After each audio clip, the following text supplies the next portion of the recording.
What happens when Hollywood's most legendary tough guy walks into a den of daytime television hosts who think they can push him around?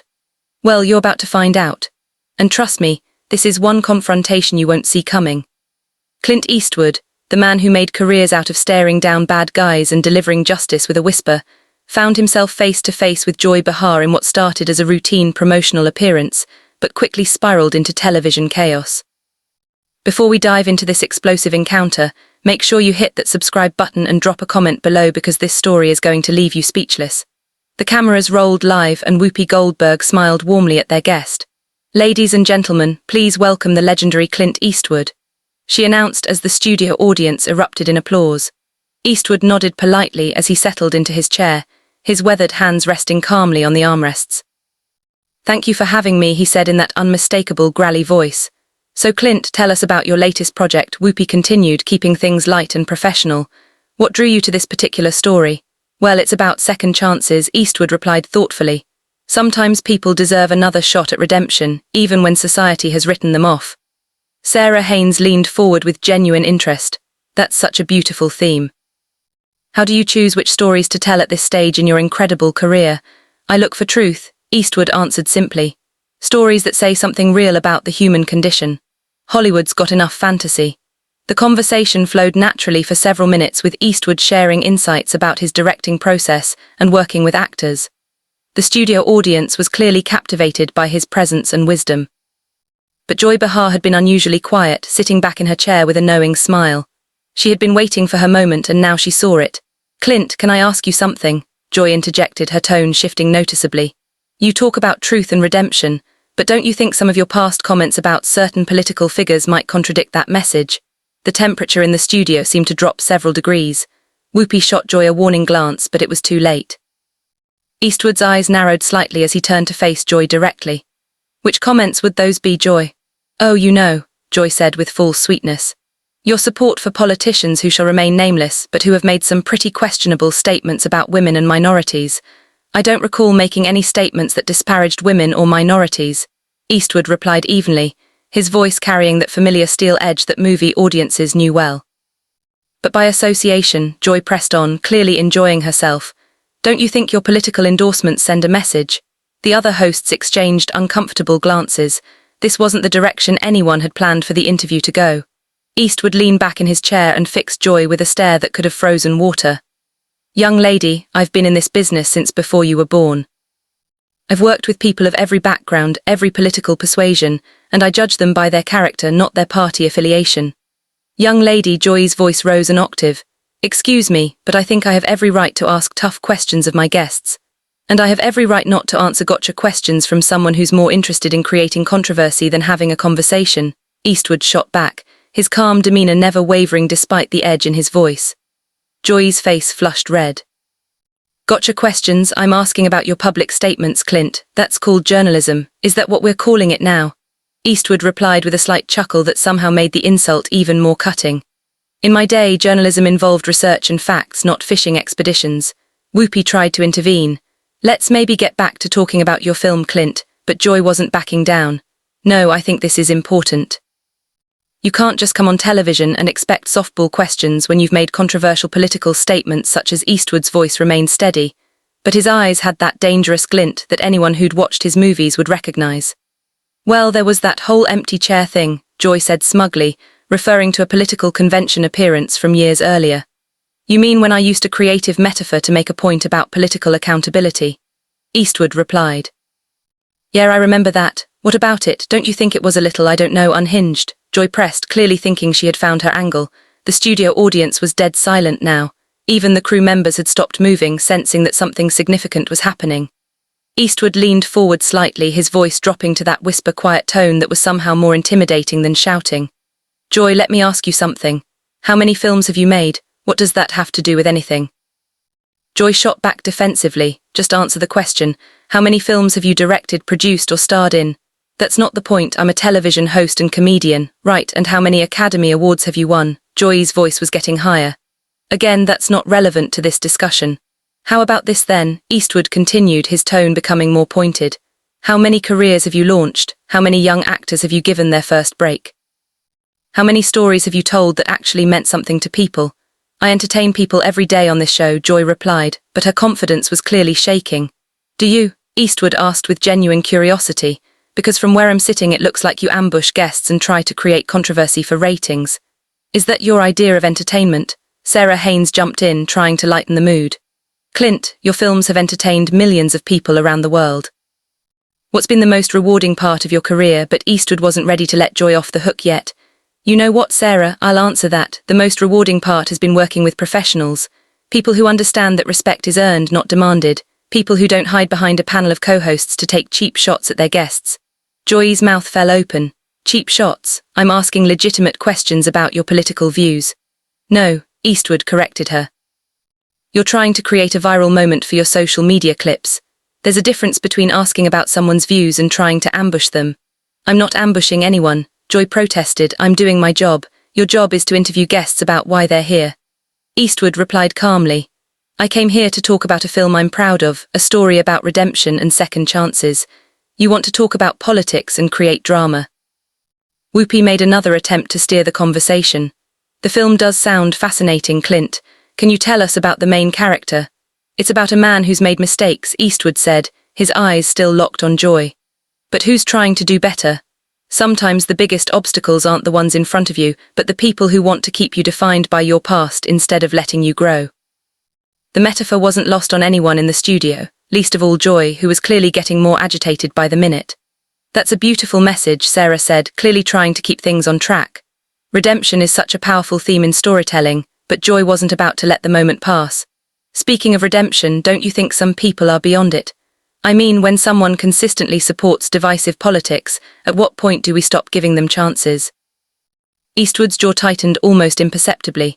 Are we talking about the character in my film, or are you trying to make this personal again? I'm talking about accountability, Joy replied with false righteousness. Public figures have a responsibility to their fans, do they now? Eastwood's voice carried that dangerous quiet that anyone familiar with his movies would recognize. And what responsibility do television hosts have to their guests? To ask the tough questions that matter? Joy shot back immediately. No, Eastwood said firmly. To treat people with basic human decency, something you seem to have forgotten. The other hosts exchanged panicked glances. Whoopi was frantically trying to signal the producers, but Joy was too caught up in what she thought was her moment of triumph. Human decency, Joy laughed harshly. That's rich coming from someone who spent decades playing violent characters and glorifying gun culture. The studio audience gasped audibly. Even by the View standards, this was crossing a line. Eastwood sat back in his chair and studied Joy for a long moment, as if seeing her clearly for the first time. You know what your problem is, Joy? Enlighten me, she replied sarcastically. You think being loud makes you right. You think being confrontational makes you brave. But all it really makes you is a bully hiding behind a microphone. Excuse me. Joy's voice reached a pitch that made everyone in the studio cease. You heard me, Eastwood continued, his voice remaining steady and controlled. You sit here day after day taking shots at people who can't fight back effectively because they're guests on your show. You think that makes you powerful, but it just makes you small. How dare you call me small? Joy stood up from her chair, her face bright red with rage. I've been doing this job for years. I've interviewed presidents, celebrities, world leaders. And how many of them left here feeling like they'd been treated with respect? Eastwood asked pointedly. How many walked away thinking that was a professional interview? Joy was sputtering now. I don't have to take this from you or anyone else. You're absolutely right, Eastwood agreed calmly. You don't have to take anything from me, just like I don't have to sit here and let you turn what should have been a conversation about art into your personal political theatre. Whoopi finally found her voice. Clint, Joy, maybe we should all take a breath here. No, Whoopi, Eastwood said, standing up slowly. I think Joy and I understand each other perfectly now. Joy was practically vibrating with anger. You can't just walk out of an interview because you don't like the questions. Watch me, Eastwood replied with that iconic squint. I came here as a courtesy to talk about something I care about. I didn't come here to be your punching bag for the day. This is live television, Joy protested. You can't just leave, can't I? Eastwood asked, already reaching for his microphone. See, that's another thing you don't understand, Joy. Real power isn't about cornering someone on live television. Real power is knowing when to walk away. If you leave now, you'll look like you can't handle tough questions, Joy said desperately, sensing her moment slipping away. Eastwood paused and looked directly into the main camera. Folks watching at home, I came here to talk about a film that means something to me. Instead, I got ambushed by someone more interested in viral clips than actual conversation. That tells you everything you need to know about the state of television today. Then he turned back to Joy. As for handling tough questions, lady, I've been handling tough questions since before you knew what a microphone was. The difference is they were usually asked by professionals. Joy's face was now purple with rage. You arrogant has-been, you think you can just insult me on my own show. The words hung in the air like a slap. The studio audience was completely silent, the other hosts looked mortified, and even the crew members were staring in shock. Eastwood slowly turned back to face Joy, and for a moment his expression was exactly like the characters he'd played in dozens of westerns, calm and dangerous and absolutely done with the situation. Has been, he repeated quietly. That's interesting coming from someone whose biggest claim to fame is sitting at a table talking about other people's accomplishments. The silence that followed was deafening. You could hear a pin drop in the studio as everyone processed what Joy had just said. Eastwood's expression didn't change, but somehow the air around him seemed to crackle with energy. Has been, he repeated slowly as if tasting the words. You know, Joy, in all my years in this business, I've been called a lot of things, but usually by people who had accomplished something themselves. Joy realized she had gone too far, but pride wouldn't let her back down. I've accomplished plenty. Thank you very much. Have you? Eastwood asked, his voice dropping to that whisper that was somehow more terrifying than screaming.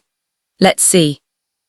You've managed to insult how many guests over the years, created how many controversies, destroyed how many interviews that could have been meaningful conversations. I asked the questions that need to be asked, Joy replied, but her voice was shaking now. No, Eastwood corrected her. You ask the questions that get you attention. There's a difference between journalism and performance art, and you seem to have forgotten which one you're supposed to be doing. Whoopi made one final desperate attempt to salvage the situation. Clint, maybe we can start over. Joy, why don't you apologize and we can get back to discussing the film? Joy whirled on Whoopi. Apologize for what? For doing my job. Your job, Eastwood interjected, is supposed to be entertaining and informing your audience, not attacking your guests for sport. I wasn't attacking you, Joy protested weakly. Eastwood laughed, and it was not a pleasant sound. Lady, I've been in actual combat. I know what an attack looks like. The difference is when someone attacked me in the service. At least they had the courage to do it to my face instead of hiding behind a television show format. The other hosts were now openly staring at Joy with expressions ranging from embarrassment to disgust. Sarah looked like she wanted to crawl under the table. Even the studio audience was shifting uncomfortably in their seats. You think you're so tough, Joyce said, her voice breaking slightly. Well, let me tell you something, Mr. Eastwood. This is my house. These are my rules. And if you don't like my questions, you can leave. Eastwood smiled, and it was the coldest smile anyone in that studio had ever seen. Your house, your rules. You know what, Joy, you're absolutely right. This is your house, and that's exactly the problem. He stood up fully now, towering over the seated panel. In your house, guests get ambushed. In your house, disagreement means disrespect. In your house, creating drama is more important than creating understanding. Well, congratulations. You've built yourself quite a house there. Joy was practically sputtering. If you think you can just waltz in here and lecture me about television, you've got another thing coming. I'm not lecturing you about television, Eastwood replied calmly. I'm pointing out that what you do isn't television, it's a circus, and you're the head clown. The gasp from the audience was audible, even by daytime television standards. This was unprecedented. How dare you? Joy shrieked, completely losing any pretense of professionalism. How dare you come on my show and insult me like this? Your show? Eastwood looked around at the other hosts. Funny, I thought this was supposed to be a panel show with multiple hosts. Turns out it's just the Joy Behar Ego Hour with some backup singers. Whoopi finally found her backbone. Clint, that's enough. Joy, you need to calm down right now. But Joy was beyond reason. Don't tell me to calm down, Whoopi. This man comes in here with his holier-than-thou attitude and thinks he can disrespect me on national television. The only person who's shown disrespect here, Eastwood said quietly, is you. From the moment I sat down, you've been looking for a fight instead of having a conversation. I was doing my job, Joy repeated, but the words sounded hollow now. No, Eastwood shook his head slowly. Your job would be asking me about my work, my process, maybe even my opinions on things related to film. Your job would be making your audience feel like they learned something or were entertained by something worthwhile. He gestured toward the cameras. Instead, you've spent the last 20 minutes trying to embarrass a guest who came here in good faith, and you've succeeded in embarrassing yourself and your show instead. Joy looked around desperately for support but found none. The other hosts were studiously avoiding her gaze. The audience was clearly on Eastwood's side, and even the crew members were shaking their heads. Fine, she said finally, her voice cracking. If you don't want to answer real questions, then maybe you shouldn't be doing interviews.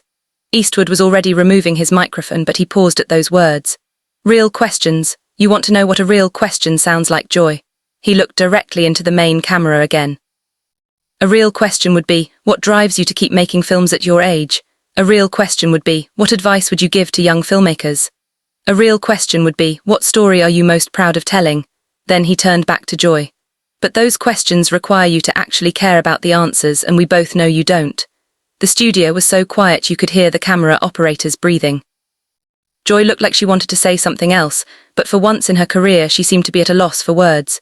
You know what the saddest part of all this is? Eastwood continued, his voice almost gentle now. You had a chance to have a real conversation with someone who's lived through decades of American cinema history. Instead, you chose to play go-to games like an amateur blogger looking for clicks. He finished removing his microphone and set it carefully on the table. That's not just a waste of your time and mine, it's a waste of your audience's time. They deserve better than this performance you've been putting on. Joy finally found her voice again, but it came out as a screech. Don't you dare lecture me about what my audience deserves. I've been connecting with viewers for decades. Have you? Eastwood asked as he straightened his jacket. Or have you just been yelling at them for decades?